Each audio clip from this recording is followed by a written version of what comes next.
Hey guys, it's Zach Brewed, the Rock Dude. This is the Rock Cycle.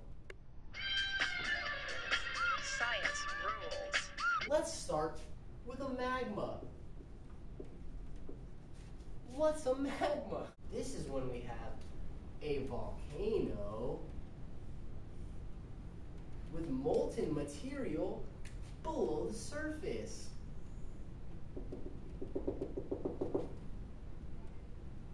If it reaches the surface, we call it lava. Here, through the process of crystallization, we produce an igneous rock. Igneous rocks. This is an igneous rock. This rock is called a granite, which is a phaneritic or coarse-grained rock, meaning its crystals are visible. Phaneritic rocks cool below the surface from magma. Granite is felsic in composition, meaning it is high in silica and aluminum, and is generally light in color. From here, through the process of weathering and erosion, we produce sediments. Through the process of lithification, this process is composed of compaction and cementation. Through this process, we form a sedimentary rock.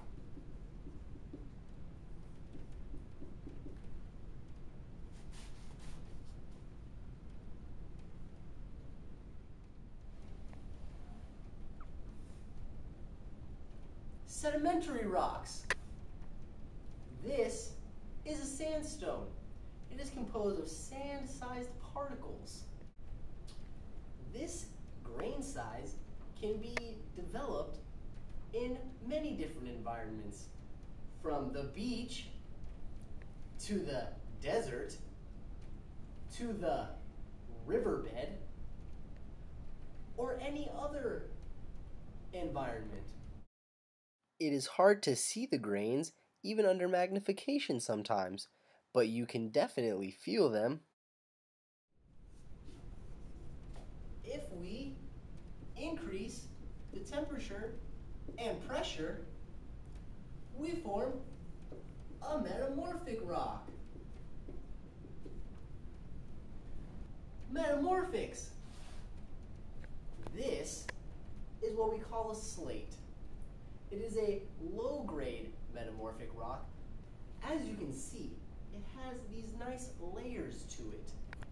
These layers are due to the pressure of the metamorphic event. It creates what we call foliation, which is an alignment of the crystal grains. As you can see, it has layers, but you might be asking yourself, where are the crystal grains? Well, they're microscopic, of course. If we then melt it down, we're back to a magma. This is the rock cycle. But that's not all. If we take a sedimentary rock and we melt it,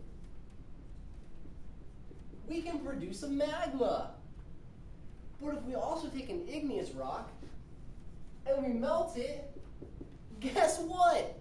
We produce a magma. Melt, melt, melt, melt, melt, melt.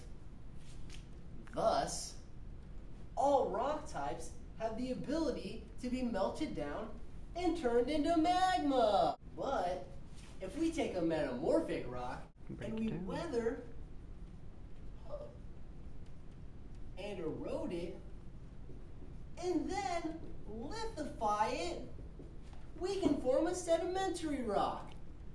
And if we take an igneous rock and we do the same process of weathering and eroding and lithification, we can form a sedimentary rock. All magmas can be turned into an igneous rock through crystallization. If we take an igneous rock and we increase the pressure and temperature, we can have a metamorphic rock. But also, metamorphic rock can be changed into other metamorphic rocks, and sedimentary rocks can be weathered and lithified into a new rock, and igneous rocks can be melted and crystallized again. Thus, any type of rock has the ability to become any other type of rock. As you can see, the rock cycle is a little complicated because an igneous rock can become a sedimentary rock, and a sedimentary rock can become a metamorphic rock, and a metamorphic rock can become an igneous rock. But a metamorphic rock can also become a sedimentary rock, and a sedimentary rock can also become an igneous rock, while an igneous rock can also become a metamorphic rock, and vice versa, here and throughout, etc., etc.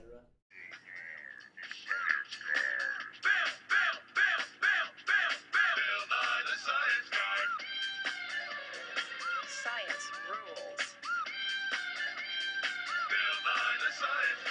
Inertia is a property of matter.